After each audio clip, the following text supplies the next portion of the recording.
Hey, Facebook Live, Don Maeda here. We are in Twitch's garage. He's filming me.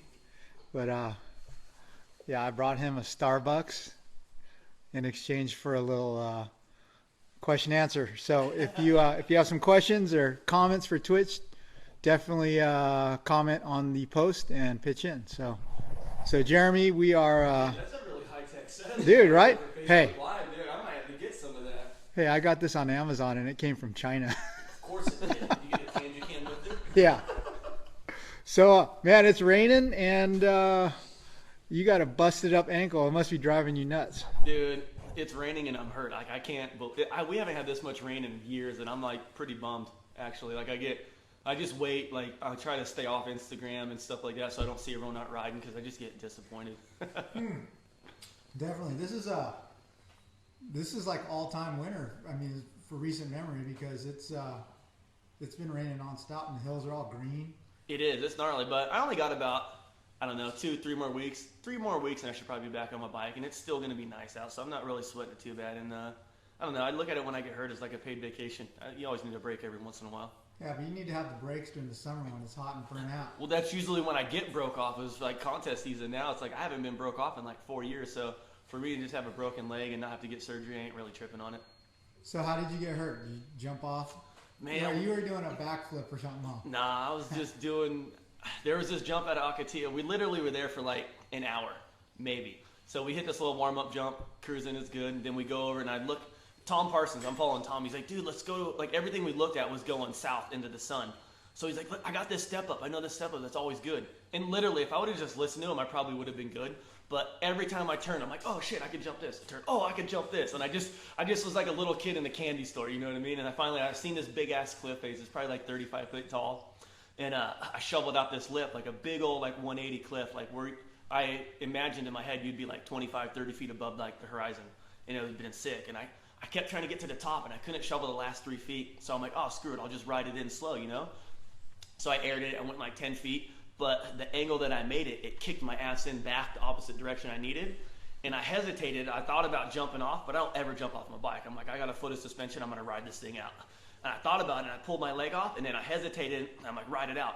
And I landed flush with the wall, and when I hit the wall, my foot went backwards this way, and all my momentum was going down the hill and rolled that way, so it twisted it. But like when I watched, I knew instantly it was broke. Like I just had that burning feeling. I'm like, oh, dude, like I'm done. 30 minutes into our 3-day trip at Akatia, and the dirt hasn't been this good in 25 years, you know? So it is what it is. You win some, you lose some, and I lost some. Did Sanders get on video at least? Sanders got it, Walt got it, Porno Dave got it, and which was pretty gnarly. Like when we watched the footage, like I should have blew out my knee too because, dude, my What it sounds like. it was dirty. Like everything just twisted. Like I'm surprised I didn't compound my tib fib, destroy my ankle, and do my knee. Like I got really lucky for sure for what it was. All right, so I know that your brother-in-law John Sanders is up in his little cave up there editing away. Yeah. Chasing the Storm 2. Chasing the Storm 2. I'm super stoked to see it. Oh, it's drop in March. I don't know why they did this. I said drop it.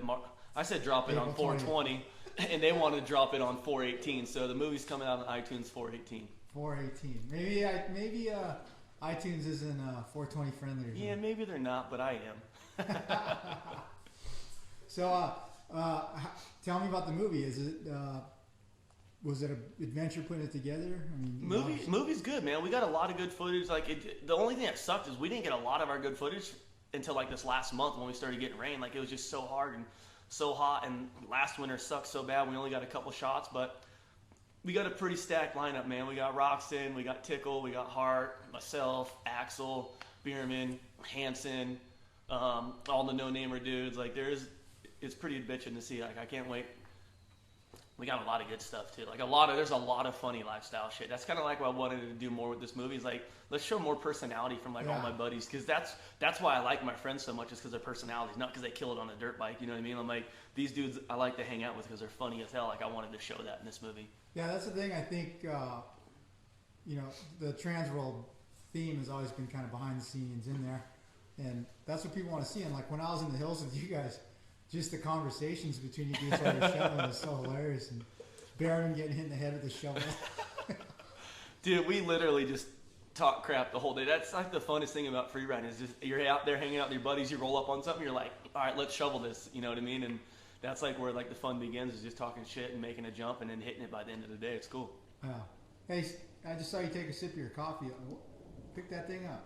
I don't know if I trust what? you, dude. You got No, me coffee. what? You might What? put some like laxatives in there, What? so I'm shitting later. You know what I mean? You can't trust Don Maeda. People want to know what Twitch drinks. No, a vanilla latte, dog. Vanilla latte. Does it come with an umbrella? No, it does not come with an umbrella, but it does come with a dildo. The lady said, "Oh, are you getting a coffee for your wife?" When I ordered that, so I said, "No, it's actually for this guy." So You could say it's my wife, you know. She left you a message under the heat thing. Did she? Yeah. Again. Bitch ass. Yeah. There's probably food dye in here or laxatives or something. You can never trust Don, so be careful if he gets you anything. Maybe switch your helmet pads out. You never know. I still gotta get you back for that. The helmet pad was pretty good. That was a really good one. I never even thought about that. Like I should get Hanson this weekend with the helmet pads for Supercross. Yeah, get him on the cheeks. Huh? It would be pretty good. What do you think of Hanny's C3PO helmet? Was that the gold thing? Nah, I thought it was dumb as hell. But his kit looks sick, all black. But I don't know, gold stuff. It's already been done. Yeah. What did you think about Hanny's hole shot at San Diego? That was pretty tough. I told him DHMA was pissed. So, I asked him, I'm like, what were you trying to do? He's like, I was trying to pull the whole shot. I'm like, well, if you would have waited a hair more, you probably would have pulled the whole shot. I'm like, what was your whole plan before that? He's like, honestly, I just wanted the whole shot and lead for like 2 laps and then fade back. Nice. All right. Earlier we were talking about how a few years ago you blew off contests and said you were going to just be a video rider, free rider for social media, and now this whole social media thing has changed the world, so to speak. And man, I would have never pictured you as a visionary, but you saw it coming. Hey man, sometimes you just got to go with the flow. But no, honestly, yeah, I remember back a couple years back, maybe like 5 years, I was just getting over riding contests, and you know, Twitter was coming out, Facebook, MySpace, all that, and Instagram. I just started seeing like, I'm like, the future of this is going to be content. And I've always been like a video guy. I've always loved to film stuff. I don't care like how long it takes to get a shot, but I think it's rad when you can go home and see that and then put some lifestyle into it. And I feel like that's what like Instagram is. And honestly, back on What's though? up, Facebook? We are back online with Twitch. Had a technical difficulty, aka dead battery. But here we are. So, what were we talking about, dude? We were talking about social media. Yeah, social media. So I know what my favorite is, but what is the biggest tool for you? Facebook, Twitter, Instagram? I say the biggest tool for me is Instagram. And then Facebook. Facebook, what's good about putting videos on Facebook is it's so easy to share and so easy for people to see, and you get way more hits on it. So I always go post everything on Instagram and then Facebook. Share it Facebook? No, I don't ever share it. You got to do them separately. That's how you get the separate? more views, dog. Ah. Because Facebook doesn't like to promote Instagram, and Instagram doesn't like to promote Facebook. But I thought they're owned by the same people. They are, but they want to be totally separate. Totally separate. So like when you post something on Instagram, don't ever tag Twitter and tag Facebook. It's the worst thing you can do. You gotta do Dude, them all you're separate. like a social media expert. Come on, dog. Huh? It's my Yeah, job. It's your job, right? So what is your I don't want to say net worth, but what is your number? Like when you go to Weed Map to say, yo, sponsor me, I got this many followers. I mean, what is your influence reach? What do you mean? Like how much? Do you have a magic number of all your things combined? Oh yeah, all my shit combined. It's I don't know what it is, but it's like 1.5 or 1.6 or something like that with Instagram, Twitter, and Facebook and stuff like that. Somewhere around there, I don't know. My management deals with all that shit. I just go in there and just put my fucking smile on my face and hope I get the deal. Hey, so you have a manager then? Yeah, I got a For some manager. reason, I pictured you doing all your stuff yourself. No, man, I got What's fucking, I got Ari Gold himself, Steve Astapin, Travis Clark, and Steve Ruff. Aston. Oh, okay. Ask There the you mouth. go. Ask the mouth. Nice. How often do you interact with your followers or audience? I interact with my followers a lot. Sometimes people always get pissed because I don't want to sit there and have a conversation, but I'm like, dude, this ain't my space. Like, I ain't here to talk and chill. Like, I post something, I'll read comments every once in a while. If your comment's worth getting back to, I get back to. But most of the time, people are like, what do you ride? I'm like, you don't see my fucking Kawasaki that I just posted today? Like, you don't know? Like, stuff like that I don't answer. You know, a lot of people like DM me. I don't really look at my DMs that much. And then people be like, well, fuck you then if you don't get back to me. I'm like, you think I have 3 kids, dude, in a life. I have a job. I have shit I have to do. I can't just look through my phone all day long and respond to every single person. You know what I mean? Like, it's hard. So I try to interact as much as I can and stuff like that. But I don't know. I think it just depends on what kind of mood I am and what I posted. Yeah. I like how sometimes someone will talk shit to you and you just blast them out. Sometimes you gotta do that, man. People, would they ever say that to my face?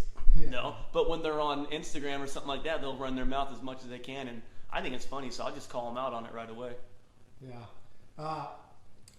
If you were still on MySpace, who'd be in your top 8? Tom, definitely. I have no clue. Honestly, like when MySpace was around, I never really went on MySpace. Like I had it and that was it. Like I never really cared back then. I never thought like, oh, this is cool. Let me get on the computer and talk to people. I'm like, no, yeah. I'm gonna talk to someone. I'm gonna talk to them in person. Nice. All right, so we just had a feature on you in the new issue.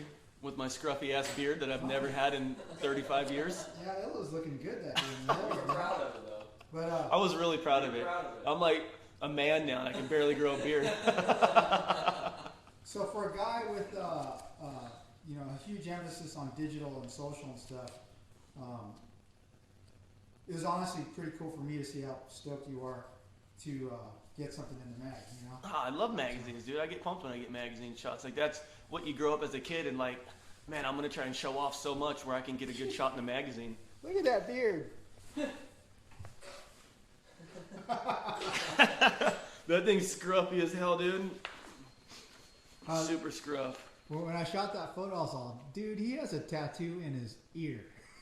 I did. How Is bad that the did side? that hurt? The ear wasn't that bad because it's just like cartilage. Yeah. So you can hear it. Go get it, dude. You got Styles himself on the cover, dude. That's pretty dope. That kid rips. First mini bike on the cover ever. Is it really? Yeah. What made you choose him for the cover? We had this big race called the Mini Major. Oh, yep. And he and Carson came out and, you know, I'm buddies with both of them, so I was like, hey, it was hard to pick, huh? Low key, bro. Whoever wins is going to get the cover. And, dude, I never seen 2 kids try that. Awesome. That's so rad. Yeah. I seen him out in Bakersfield not that long ago with Tom Parsons and Bierman and all those dudes out there ripping, dude. Yeah, it was sick. I was pumped. Him and Ryder right out there all the time, so it was cool. Did you happen to get him in your movie?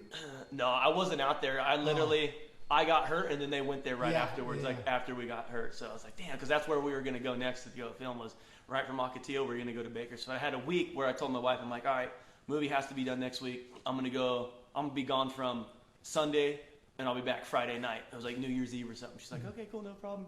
I got hurt the first day. I was like, damn it. The first thing you think when you get hurt is like, I hope we got enough footage. That's exactly what I thought. And then it was pretty cool. It was cool, but it wasn't cool. Like, so I got hurt and I'm like, all right. I tried to bump start my bike, couldn't start it. I had to have Dawes start it for me. I rode back to the trailer. Luckily, Jimmy Hill was there. And I'm like, hey, help me get this boot off. I was like thinking my ankle's just going to be dangling and stuff, you know? And, dudes came back, we hung out, partied all night, and then the next morning I woke up and I'm like, oh my God, like this thing, like as soon as I sat up and all the blood rushed to it, I was like, oh, I'm screwed. I'm sitting in the motorhome all day. Yeah. And I'm like, I'm not going home. You know what I mean? Like I drove out there, everyone was waiting for me. They're like, all right, what do you want to go home? I'm like, no, fuck that. I'm like, we're staying, you know? So Bierman's like, dude, I think I got some crutches in my van. I'm like, what? You know your buddies get jacked up all the time when they have crutches in their van just chilling, you know what I mean? He's blowing out his knee. I can't count how many times. So he pulled those out, and I found the Ace bandage that was in my Game Ready, my ice machine. I was icing my leg, and I'm like, well, let me see how this goes, you know what I mean? So, like, I woke up. I hung out with Swan. We had a safety meeting. I wrapped up my leg, and I'm like, I'm going to drive the Razor around all day, left-footed. I'm like, I ain't going to sit here in this motorhome and just be, like, wondering. I'm like, I'm going to go watch everyone in. It's honestly one of the first times where I got to sit back and watch all my buddies kill it all day. And I almost had just as much fun as if I was riding, just sitting there. Because I was just like watching all these dudes. I'm like, dude, these dudes are bad. You know what I mean? I'm like, these are the dudes I ride with all the time, and I never really get to sit down and watch them kill it. So for me, it was pretty cool and a humbling deal to like actually sit back and watch my buddies like rip. Yeah. It's cool. Nice. Hey, the last time we went out was at, No Neighbors Canyon. Mm-hmm. And it's funny because I'd heard about it before and stuff, and I heard about, oh, dude, you got to tag them or they get pissed. So I was a little nervous to meet Meet Vinny. Vinny, but dude, he's the coolest dude. He's the coolest dude ever. He just takes pride in his jumps. Like I remember, I was dying laughing because we sat down and it's all quiet. Like we all got our gear off, got our shovels out, and you're like, "How'd you guys get a tractor back here?" And Vinny just goes, or there's never been a tractor out here. Like everything you see is hand built. You know what I mean? Like it's crazy the amount of dirt he's moved and the surfaces he creates. They look like they're built with a blade. It's gnarly. You know what I mean? Like he takes pride in his jumps, and if it wasn't for Vinny, our jumps probably wouldn't be as dope as they are because we always like want to rush it. And he's like, dude, he's like a little more dirt on the top, pack the side in a little bit more. He's always like, do you want the jump to look like shit in photos and videos? Like, pack the side and make it better. Like, make it look good. You know what I mean? So it's cool because like a lot of the BMX dudes, like they appreciate that. Every time we post a picture of a jump, they're like, dude, look how that thing's all boxed in and tombstone. Like that's so sick. So yeah, dude, it's cool to see. When I was back there, I felt like I was at Easter Island or something, seeing all these natural wonders of the world. You know, it's pretty sick. And a lot of people always wonder, like, dude, why won't you tell us where this is? It's because it's like, dude, we put a lot of work into that stuff, and you come out with like 10 dudes. Drop a pin for 10 more dudes to show up and don't have a shovel.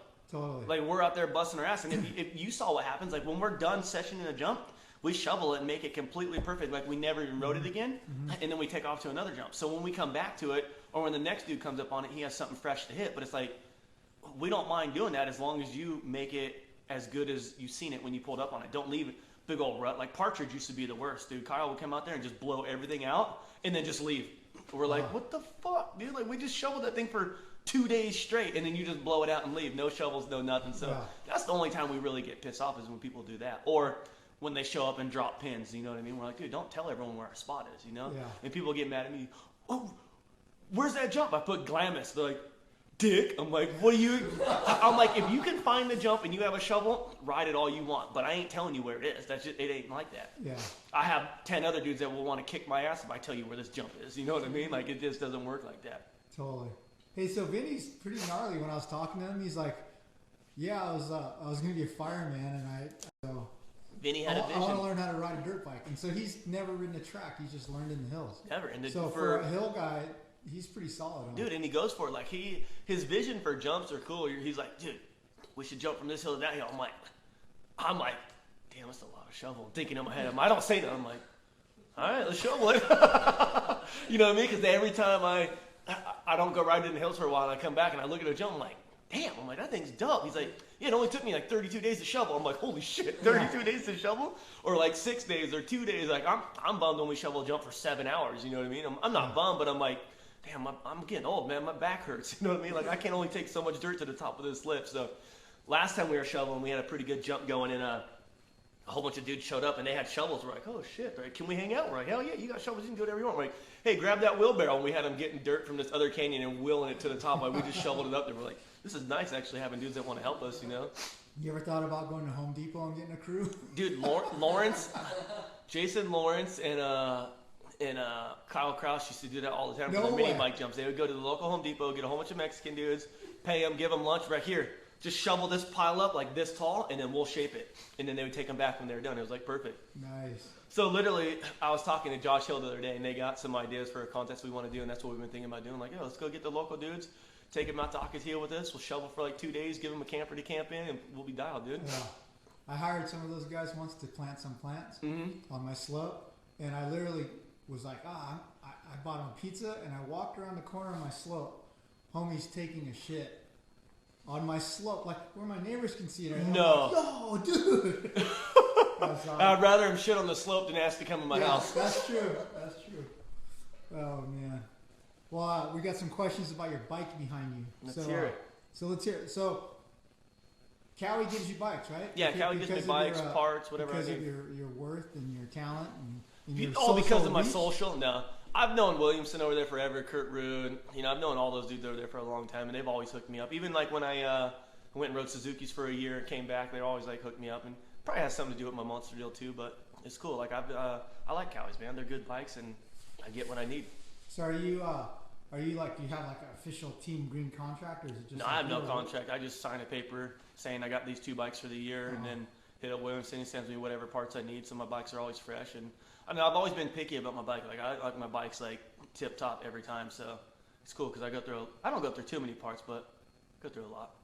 What's the first things you do to it? Obviously suspension, I'm sure, right? First thing I do when I get a new bike, I usually go ride it stock, break it in, and I'll come back and wash it and rip everything off of it. Like I'll rip the shocks, the forks, pipe, brakes, clamps, everything, and I put that in a cabinet. And then I get all my stuff from my sponsors, and then at the end of the year when I give my bike back, I take all my good shit off and put all the stock stuff back on, wheels, like disc brakes, like everything. And when I give the bike back, it looks completely brand new, like I never rode it. Yeah. I think, is that same set of forks you've had for? I've had these forks since 2010. Same air forks, or same spring forks. Yeah, I got them on this bike, and I have them on my moto bike too. Nice. Actually, that Backen's riding right now because he ain't got a bike, and dude, which was weird. That's what kind of sucked. Like, Bacon came back from a dislocated hip and a broken wrist, and we literally got to ride together one day, and then the next day I got broke off. Oh. And he hasn't ridden in like 6 or 8 months, you know what I mean? So we're like, hell yeah, we get to start riding together again. That's like a dude I like to ride with all the time. Yeah. Just fun. And I got hurt the first day or second day back. Oh. All right, so you got obviously spring forks because you don't like air. The air, I gave the air forks a chance, but honestly, I just couldn't get them to work how my spring forks have worked. I've ridden spring forks since I was 8 years old. Like, I know they're predictable, and I just like the way they feel. They're plush, but stiff on the bottom, and it doesn't get head shake, and I don't always have to check my air pressure every time I get somewhere. If I have a blown fork, so I can ride for the whole day and then get it fixed. It's not just dropped on the ground, and for me, I've just always liked them. Yeah. And then, oh man, you got some amazing guy tuning it. Yeah, your brother's a pretty good dude down at KYB, Enzo. You know what I mean? He's pretty smart. So, and it's funny because he's like, I've never ran freestyle suspension because freestyle dudes always run their shock really stiff and their forks really stiff, and I've always ran a supercross setup. And he's like, out of all the supercross dudes I do, he's like, you have the stiffest setup out of everyone. I'm like, really? But to me, it feels plush, like, because I don't like huge jumps. I like short jumps that are super steep, that pop you super high. So it's like I need that stiffness. But when I ride it, it feels so plush, and sometimes it feels too soft. But I've pretty much had the same setting for like the last 5 years on my bike. 5.5 spring in the rear, super stiff front, good to go. Do you ever click it around when you're in the hills? Like if it jumps bigger, do you make it stiffer? No, I'll ride it the first day and end up going in like 4 clicks in on the clickers, on the compression on the front, 2 on the rear, and then the next day I'll go a couple more, and then it's just set, and I won't touch it until I get it rebuilt again. All right. How about engine work and stuff? Do you run a stock engine with a pipe, or do you want it to hit? So I used to have Crowder do a cam for me all the time, but on these bikes I didn't do one because I was riding ramp to ramp so much. And when you ride ramp to ramp, the 450 already has so much power, but you don't need any motor work. So I just Theo from Cowie always gives me a whole bunch of different maps to try, and then I find one I like, and then Randy from PC always builds me custom pipes, and that's all I usually ever need. But this year when I build my New Hills bike, I'll definitely throw a cam in it, because sometimes you get into those tight canyons where you need that little extra grunt. And so I noticed riding with Axel this year a lot. Like I'll watch him jump something, and I'll jump it, and I'm like, damn, I'll come up short. And he's like, oh, I got motor work. I'm like, I always forget, you know what I mean? So this year I'll definitely get a little more motor work on my bike, and it should be good. Well, he's got motor work and youth on his side, right? Motor work, Dude, how old are you? Are you 50? 50? Nah, 52. Nah, I'm 35 right now. Are you 35? Yeah, 35. I'll be 36 in September. Dude, it's crazy for me to think that you're 35. Makes me feel old, because I remember that first contest out in was Phoenix or something. I was like 15, 16. Yeah. But the crazy thing is, like, I may be old, but out of the old dudes that rode freestyle, I'm like still one of the only dudes that's relevant. Yeah, you know what I mean? Like, a lot of dudes just fell off and just started doing different shit or getting scared. And I've always just rode my bike to have fun. And I think that's why I have so much longevity in riding, is because I don't do shit for other people. I do it for myself, and I do it for fun. Mm-hmm. What do you think about the sport, the way it's changed, like compared to, the infancy when contest, and now it's different. Like you see contests here and there, and there's specialized contests like whips and. Honestly, like 90% of the time, if there's a contest and I see it, I won't even watch it, just because I've been there, I've done that, and I don't know. Contest to me is just so not stale. Like dudes are killing it. They're doing gnarly shit, like Thomas Pages and Taka and Adam Jones. Like dudes like that are like actually progressing the sport. I'll watch little edits and videos from those dudes, but most of the time it's like it's the same shit. The dude looks like Gumby, and they're all doing the same tricks, just different styles. So I'll watch it here and there, but to me that's not really. I don't have fun watching it. I'd rather watch someone rip out in the hills with good style and not even do one trick. They could just do whips the whole time, and I'm like, dude, that was dope. You know what I mean? What do you think about the shows? Like, you were part of Nuclear Cowboys the first year or something, weren't Yeah, this stuff was super corny, but it was a solid paycheck, so I did it. Yeah. You know what I mean? Like, it's fun. It's cool to go do stuff like that for your fans. Like, I still ride shows and do demos, and for me, like, I'll go out there and have fun just because I'm riding with dudes that I've ridden with, like, my whole career. So when I don't see certain dudes all the time, like, it's fun to go out and go ride and do demos and stuff like that. Like, you got to make a living, you know? you? Yeah. Who's surprised you the most as far as maybe how they progressed and the level they're at now? Like, Who surprised me did you the ever ride most? with anyone think they were a total kook and like now they're killing it? 'Cause, like, Yeah, dude, like, totally.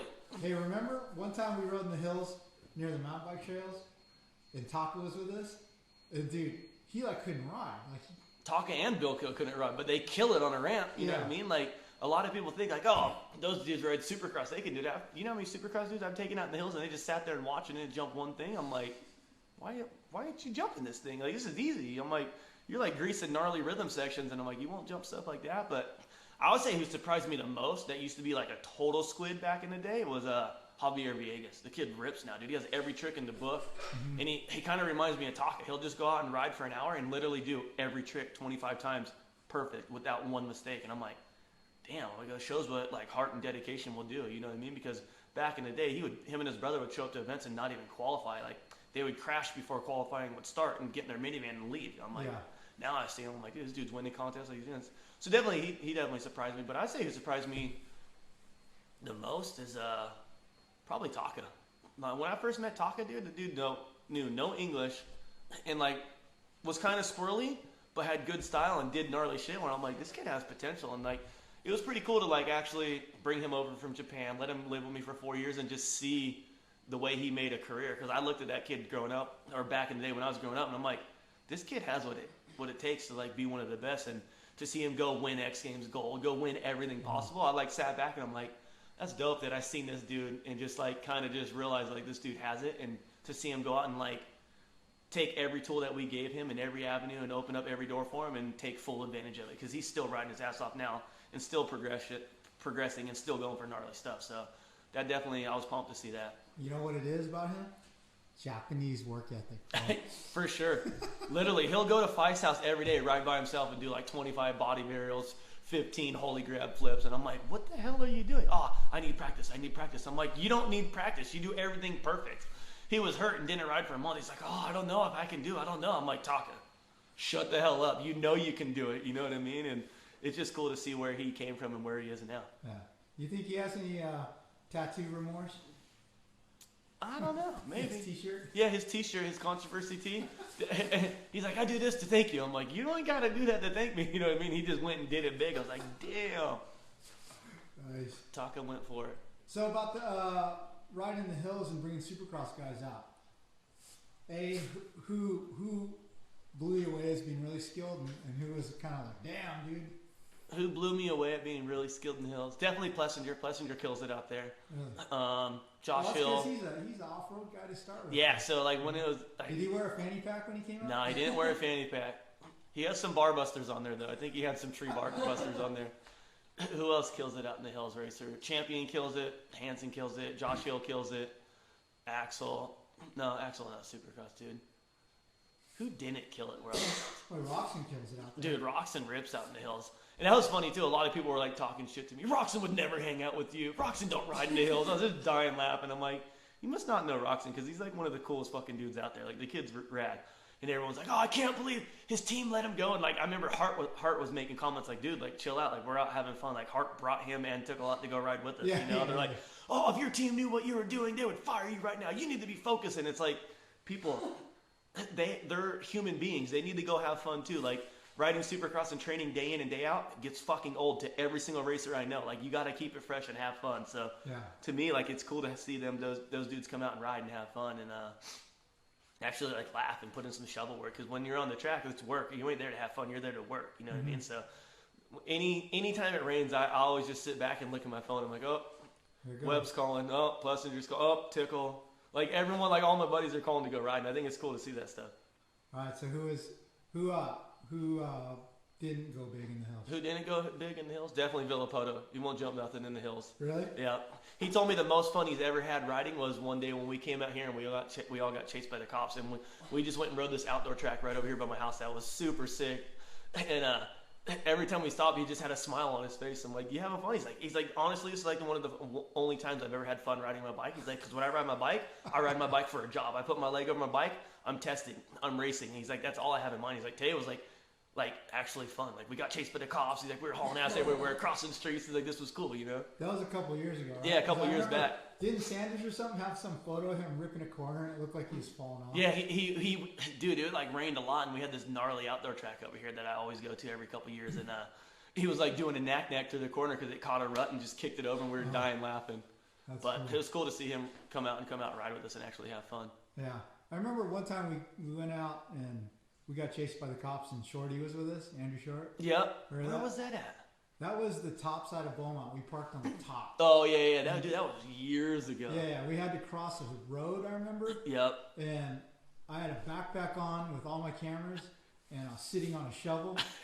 And Shorty was sitting on a shovel, and the cops flashed their lights. Yep. And we rode down some ditch, and I was all out of control trying to not to lose the shovel. And Short stops and goes, Don, fuck that shovel. I sure we can go to Home Depot and get another one of those. We don't want to come back and get another ticket. Yeah. No. What's the gnarliest bust in the hills you have? The gnarliest bust? Have you ever had shit impounded? I've never had a good bust where my shit gets impounded because my dad always told me you better run, and if you get caught, you give them the wrong name. Ever since I was a little kid. So I would say one of the funnest times getting chased is out at Ritchie. Me and Sanders and Vinny were all out there shoveling one day back in the day, and a helicopter kept circling us, and we're like, fuck. And it was one of those, it was on a weekend, and we knew like where all the kooks would park. All the kooks would park across the street from our buddy's house in this canyon right in the middle of everyone. So I'm like, Sanders, I'm like, get on the bike. We jump on the bike. We're riding through the trails, through the hills. I keep looking. I'm like, fuck, the helicopter's like, we're going to get caught. I'm like, fuck it. I jump on the main road, and I'm fifth gear wide open. Just looking up. I'm like, Sanders is like, what the fuck are we doing? I go, just wait. We get to like where all the kooks park, and I pull off, and I pull up right to where all the kooks are. Helicopter lands. I start my bike, and I take off across the street to my buddy's house. I'm like, you shouldn't be parking there if you don't want to get caught. Because these are the dudes that would show up, drink beer, smoke weed, throw all their trash on the ground, fucking ride and take off. I'm like, fuck these dudes. I'm like, you guys are the guys ruining it for us. I'm like, I'm going to ruin it for you right now. I showed up with the helicopter, stopped, let the helicopter get to the ground. I'm like, God, just dipped. There. Yeah. Nice. Hey, changing subjects a little bit. I see some bicycles on the wall. What do you got, dog? Have you been pedaling out in the hills with Johnny Louch? Johnny, spit in your face, run your mouth, talk shit all day, out of shape Louch that can outclimb anyone up the hills. Yeah, I ride with them a lot out there.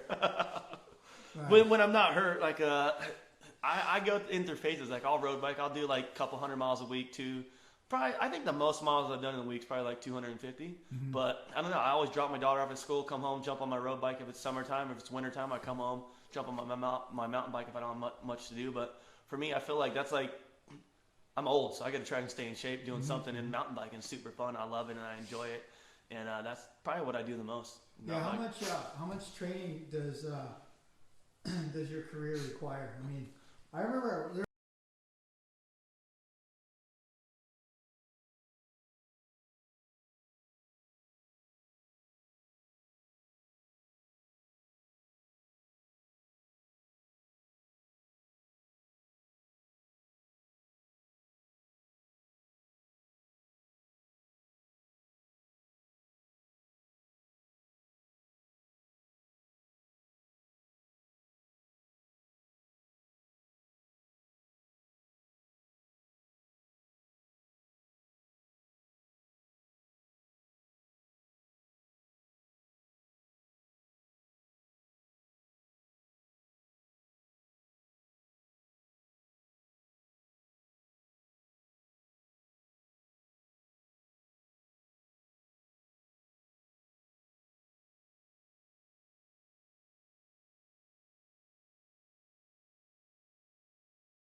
mentally being ready for anything. And truck racing ain't as easy as it seems. Like, you're shifting, you're steering, you got tear-offs, like you're looking everywhere, holes developing, you have to change your lines. And for me, you would get fatigued and you would start making mistakes with your hands would get a little heavy and you would make mistakes. And towards the middle of the season, when I started coming on strong, was like probably my strongest point of the season was when I got in shape. And I would be there. I'd be attack mode the whole time. And as soon as someone make a mistake, boom, I'd be there. I wouldn't make no mistakes the whole race. And I feel like that was the major key of me, like getting my podiums this year, is being in shape and not fatigued at the end of the race. And those dudes would go out and push hard, blow their load. And when time I get to them, they would just be making mistakes left and right. And I just keep hitting my marks. Like, I wouldn't think about who was in front of me. I just focus on just hit your marks. Hit your marks. You'll be there at the end of the race. And sure enough, boom, like the last 3 laps of the race, I'd be in podium position, like the last 5 rounds. Is it You get out and the kids are going, I need water. And I'm sitting there like, I'm just getting warmed up. Like 10 laps in, I'm just getting warmed up. You know what I mean? So for me, like, that's like, and that's what hurts me too with qualifying in the truck, is you go out, you have 3 minutes. By the 3rd lap, 4th lap, I'm just starting to get warmed up and everyone already clicked off their fast lap. I'm like, damn. I'm like, what the hell? So I always qualified like crap this year, and I would work my way through the pack from no matter where it was to the top 3 finish, top 5. Is things like the engine heat and the noise, that even adds to the fatigue of racing a truck? Right? Oh yeah, dude. People don't realize that you're in a truck. You have Under Armour on that's like thermals, that's fireproof. You have a couple pairs of socks on, a suit. You have a head sock over your face that already restricts your breathing, with a net around it that keeps all the hot in there from you breathing. You have a pumper, but it can only blow so much air in. You know what I mean? Yeah. And you get hot, dude. Like sometimes, like during qualifying Glen Helen race, it was 112 outside. So it was probably 135 in my truck, 145 in my truck, because your headers are right next to your leg. And sometimes it would get so hot during the day that like my feet would be burning through the floorboard, like through my shoes. Like I would get out, I'm like, fuck, my feet feel like they're on fire. Like I would be looking like, oh dude, like people don't realize how hot it gets in there. And like it ain't just sitting in the car and just driving. Anyone can sit in a car and drive. Like you want to be competitive, you got to be ready for it. Because dude, you have dudes banging on you, and you can only turn your head this far. You have a neck brace that stops you. So it's like, you're relying on your spotter, like, hey, beats to your left, 2 cars back. All right, beats on your ass. You have Arthur in front of you over here. It's like, and you have so much going on. Like, it ain't as easy as it looks. Is it two-way radio? Can you talk as well? Yeah, I can talk back. I hardly ever talk. Like, I only talk during cautions or, check my truck. Do you see I have a flat? Or, like, who's right behind me? Some of the, like, certain drivers, I'd like to know who was by me, so I can know if I open up my lines, because a lot of the dudes will drive their same lines the whole time, or they'll try to come down low the whole time. So certain drivers, when they get behind me, I'll be like, yo, where's Arthur at? Because I know what line he's going to take. Or where's Brooks at? You know what I mean? Like stuff like that. Just for awareness of like what's around me and what's going on. Hey, so this truck racing, is this more of a passion thing, or is it actually, like, is this like something that you're spending, sinking money into, or are you earning some? You have to sink money in it for a couple of years, and actually this season for 2017, I'm out. I ain't racing short course this year. It's just too much money, man. I'm like, I'm over driving for a team that's already funded, and they want me to bring in more money. I'm like, I know what's going on here, so this year I pulled the plug. I'm like, I ain't doing it. So we'll see what happens. There's a couple things. I might race a couple big races, like I might do a torque race this year back east at Redbud. They're at the motocross track this year. I might go out and do that, and then maybe race Fall Crandon, and then maybe do some SST, the Robbie Gordon series. So we'll see. This year I'm focusing on riding as much as I can and riding a lot of demos. Monster just did that NASCAR deal, title sponsorship, so I'll probably ride a couple demos for them, and then go hang out with my buddy Keith Sayers back east and ride some demos with him too. Cool. Well, let's do some interaction from the viewers. Let's do it. So I saw one up here that's pretty good, because I know what your reply was. Victor Garcia. What's up, Victor? He gave you the finger twice. Yeah, fuck you too, buddy. I like you just as much. Why are you filming this fucking freestyle guy? Yeah. So Bryce Fowle says, that jacket you're wearing is sick. So let's talk about your new hostility deal. Bryce, dude. We got some new ones coming out. HostilityClothing.com. Go get yourself one, dude. It's my favorite one. It got a couple middle fingers on the back for Victor's ass. So you've been with that company for 2 years now? No, about a year now. Yeah. It's cool. It's my buddy Dale's company. I've known him for a long time, and he hit me up. He's like, you want to come ride for me? I'm like, cool. Let's do it. Yeah. So are you still on the whole I never wear a t-shirt twice trip? Pretty much. I wear a brand new t-shirt every day, or I'll wear the same shirt for a couple days and just hang it up, put it back on. Like, literally, I wear the same pants every single day, and I won't wash them for like 4 or 5 months. Every morning I just get a wet rag. If they're dirty, wipe them off a little bit, and I hate my shit all. I hate when you put pants in a washer and dryer and they're just all stiff and tight. I hate that, so I just wear the same shit every day. Change my new underwear and t-shirt and socks every day. That's just how I roll. All right, Josh Maynard says, I hope that's not elite riding gear I can see on the ground behind Twitch. So, Josh, that's a gear bag, but it's a Fox gear bag with shift shit in it and Fox stuff. I would never wear that elite gear. Even though Feist and Potter and a couple dudes wear elite, it's actually not that bad. Like, I was tripping when I seen them. Like, stuff's actually pretty good. But no, it's not. What do you think about the whole Roxon shift thing?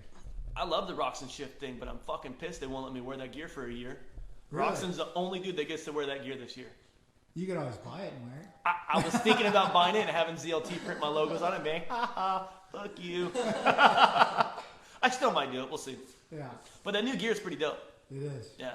It is. I think Seven was onto something coming out with his compression sleeves and all that stuff too. So you see a lot of the companies doing that now, or trying to do that. And I don't know. I think it's just the evolution of gear. Like, you know, if you want to be better. Sometimes when you got to be better, you got to copy some people's shit, and that's just how it is.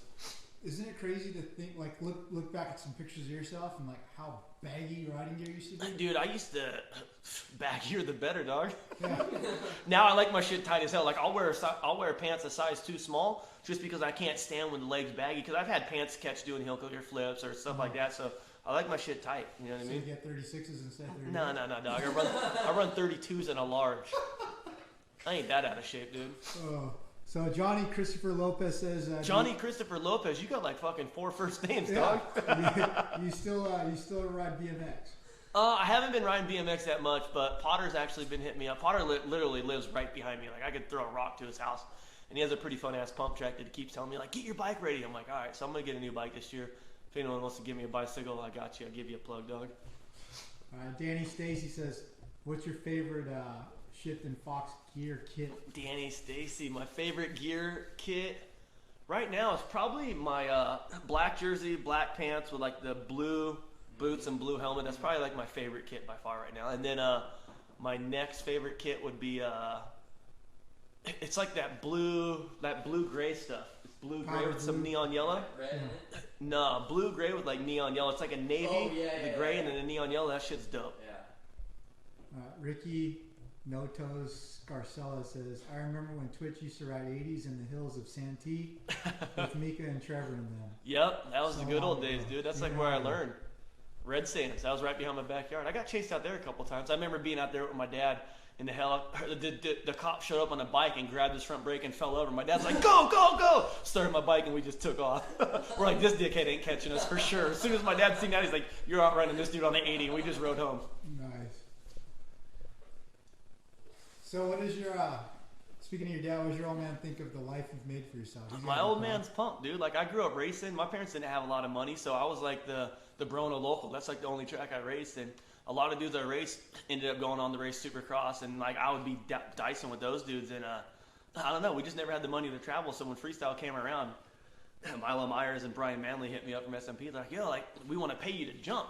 And I told my dad's like, no one gonna pay you to fucking jump a dirt bike. Like, we're gonna race. Like, you're gonna be a racer. You know what I mean? Yeah. And he's like, well, let's go have the meeting. We went and had the meeting. And dude's like, we'll pay you $300 a month to wear SMP gear. My dad's like, cool, let's go home and build a jump. So we went home. My dad got on a Bobcat for 3 nights and built this big ass jump in my backyard. And I just started practicing every day. So Pops is pumped, man.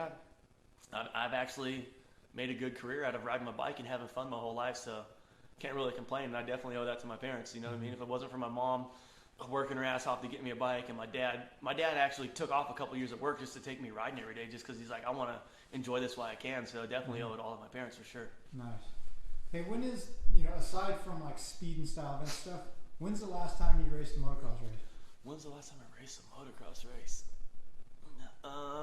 Dude, probably me and Deacon at Day in the Dirt way back in the day up at 395 track up on top of the hill. Oh, wow. That was the last time I raced, like, actually. But I don't know. I was thinking about I wanted to ride Day in the Dirt this year, but I just didn't have time. There was other stuff going on with truck racing and stuff. So I don't know. This year I've been thinking about going out and racing a couple races just to have fun. I have so much fun motoing a track and riding outdoor. It's just fun. Like that's what I grew up doing, and I definitely miss it for sure. So get up there on that 35 plus line and see what I can do. Yeah. Okay. So Brett Doherty says, "Hey Don, tell Twitch to come race the vet class with us at TransWorld." So you come out. You let me know you want to come. I'll get you on the gate list. Save your parking spot. When is it? Dude, we have 24 races a year. So. I'll come out, bring the motorhome and the fam and come out and race this year for sure. I just want to come out and have fun. I'll put you in the first race so you can be home watching TV by 2 o'clock, I like it. But it's funny, I think a lot of people don't realize that you kill it on a motorcycle on a track too, because the last time we went to Star West, I was like, damn, look at him go. A lot of people think of me as like, oh, a freestyle guy, like he can't ride a track. It's like most freestyle dudes suck on a track. They literally have no bike skills whatsoever. They don't even use a front brake. Like they'll use the same brake pads for 3 years. You know what I mean? Like I go through a set of brake pads in like in 2 months. You know what I mean? Like I'm always changing brake pads, and that's just I grew up racing. A lot of people don't know that, but like I can hold my own on the track for sure. Yeah. Even Josh Hill every once in a while was like, dude. He's like, you fucking ripping today. It's like I couldn't even pass you. I'm like, when that happens, I'm like, it's pretty dope because Hill was dope, and I used to watch him race. I'm like holding dudes off that are like pretty badass on a bike, you know? It's cool to have that feeling. Hey, were you always good at doing wheelies, or did you? It seems like you made a conscious effort to get good at it few years ago. No, I've always been good at doing wheelies and nose wheelies. It's just I've always manualed like my BMX bike. I always wheeled my BMX bike, and I always rode BMX and moto. So whenever I'd do something like a dope manual on my BMX bike, I'm like, fuck, I'm trying to wheel my dirt bike like that. I just always would go back and forth, and it's just fun. A lot of people are like, how do you do that? It's like, can't really explain. You start to loop out, you hit your back brake. It's pretty easy. Yeah. Do you have a lot of extra fenders from dragging them? I'll have Eric Mazzetti, my old mechanic, used to get pissed because every time he would swap my shit out, I'd be dragging my fender. He's like, don't fucking drag the rear fender. And then I would always leave it frayed on the end. Yeah. I'm like, that's my street cred, dog. Leave it on there. He'd always cut it off with a razor blade. I would go through so many rear fenders just because I do it all the time. Nice. So Mazzetti's not with you anymore? Nah, dude, the last couple of years, I'm like, I don't ride enough to have a mechanic. You know what I mean? I'm like, why am I paying a dude $40,000 a year when I don't even ride? I'm like, I do all my bike maintenance myself. Every once in a while, I'll hit up Mazzetti. Like, I'll do all the maintenance on my bike. I just won't touch the motor. I won't do top ends. I'll do clutches and shit like that, but I don't like touching valves and pistons and stuff like that in the four. So if it was two-stroke, yeah, I could do it. My dad taught me how to rebuild my stuff when I was young. Like, I remember being in like 6th grade rebuilding my 125. You know what I mean? Like, no problem. But nowadays, like, there's so many moving parts in the four-stroke motor. I ain't doing that. Take that like, cover off and spring shoot out. Right? But yeah, like I'll prep my whole bike and do everything myself besides motor work. Yeah. So what's your prep routine? Just a can of SC1? I don't ever use SC1, dude. My old mechanic, Clifford, who lives at Mason, like Mason's mechanic, he used to always put SC1 on my bike before events because it looks dope. I would go out, hit a jump, fuck. I'm like, dude, I'd grab dirt, throw it on my bike, and rub it around. Yeah. I'm like, what are you doing? I'm like, I like to have grip on my bike, but my normal bike prep, I'll wash it, check all my spokes, oil change every couple rides, swap a clutch out every couple hours, you know what I mean? Like, once I can feel it start slipping, or right before it starts slipping, like, I can always feel, I've always been up on my bike, like, I know, like, what it's doing, so filter every couple days, you know what I mean? Whatever it needs. I go over, every time before I ride, I go over every bolt and just check it. Better safe than sorry. Unlike fives to just